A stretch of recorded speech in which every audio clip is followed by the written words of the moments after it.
हमारे चैनल से जुड़ने के लिए यूट्यूब पर अफरोज़ आलम सब्सक्राइब करें।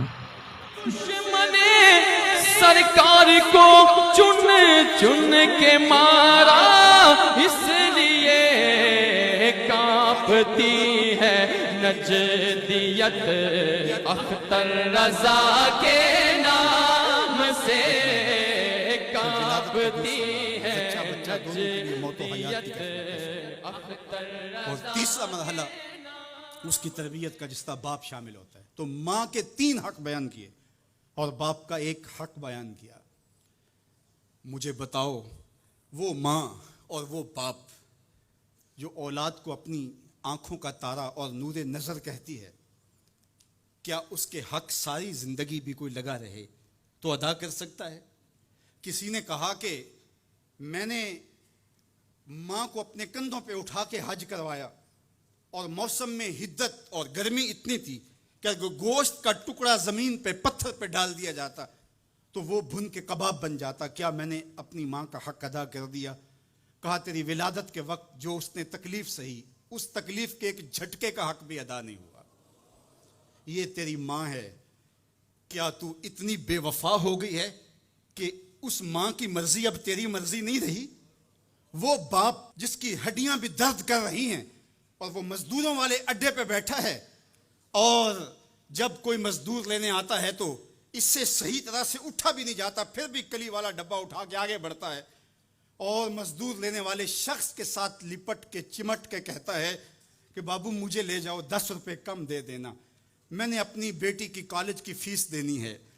वो बाप जिसकी हड्डियां दुख रही हैं और जाके दीवार पर कली कर रहा है, उसकी कमाई से कॉलेज में पढ़ने वाली बेटी को एक खातून एक सजे हुए दफ्तर में बिठाती है और कहते, तू पिदर शाही निजाम के खिलाफ बगावत कर, तेरा जिस्म तो तेरी मर्जी होनी चाहिए, बाप होता कौन है? वो बेटी उसके मुंह पे थप्पड़ मारे, वो कली करके मेरा पेट पालता रहा और मेरी फीसें अदा करता रहा, मैं तो अपनी जिंदगी की एक एक सांस भी अपने बाप के नाम कर दूं, हक फिर भी अदा नहीं हो सकता है।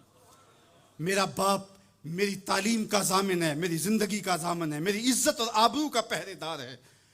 अल्लाह अकबर। मुआशरा बदल गया, हालात के तेवर तब्दील हो गए, बगावतें भर गईं, वफाओं ने दम तोड़ दिया।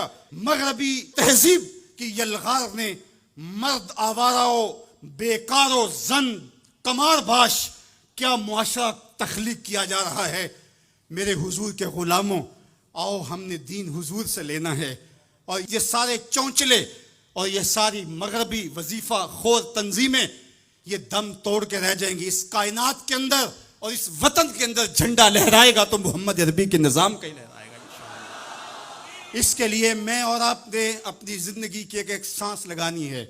हम हुजूर के दीन को खड़ा करने के लिए और हुजूर के नज़म को गालिब करने के लिए अपनी जिंदगी के एक एक सांस को हुजूर के नाम वक्फ करेंगे। मेरी जिंदगी का मकसद तेरे दीन की सरफराजी, मैं इसीलिए मुसलमान, मैं इसीलिए नमाजी। हमारे ऊपर सबसे बड़ा हक हमारे अल्लाह का है, फिर रसूलुल्लाह के हक हैं, फिर उसके बाद हमारी माँ के, हमारे बाप के, हमारे मुर्शिदों के, हमारे उस्ताद। हम एहसान फरामोश लोग नहीं हैं कि कभी बाप को पिदरशाही निज़ाम के साथ मुस्तरद करें, कभी माँ के चेहरे पे लात मार दें कि तुम कौन होती हो मेरी ज़िंदगी में मुदाखलत करने वाली। हम तो रिश्ता भी करना होता है तो बूढ़ी दादी अम्मी से भी पूछते हैं, जब तक वो हाँ नहीं करती तो घर के अंदर माहौल ही नहीं बनता है। हमारा दीन, हमारा कल्चर, हमारी तहजीब, हमारा तमद्दन हमें ये सिखाता है, लैसा मिन्ना मल्लम यरहम सगीरना वलम युक्किर कबीरना, जो छोटों के साथ शफकत से पेश नहीं आता और बड़ों के साथ जो है वो तौकीर से पेश नहीं आता। मेरे हुजूर ने फरमाया, मेरे साथ उसका कोई ताल्लुक, कोई रब्त, कोई रिश्ता नहीं है। तो हमारा दीन तो हमें यही सिखाता है। तो एक उम्मत बनो, दूसरा उम्मत वसत बनो, तो फिर देखना तुम फिर बढ़ते रहोगे और तुम्हारा बढ़ना मंजिल आशना होगा। और तू राह नवर्द शौक है मंजिल न कर कबूल, लैला भी हम नशी हो तो महमल न कर कबूल। तेरा तो मतमाई नजर, तेरा तो हदफ ही कुछ और है। तू दुनिया के लिए नहीं है, दुनिया तेरे लिए है। तू ख्वाहिशात का दीवाना नहीं है, बल्कि जमाना तेरी दहलीज पे बांदियों की तरह नौकरी करेगा। मन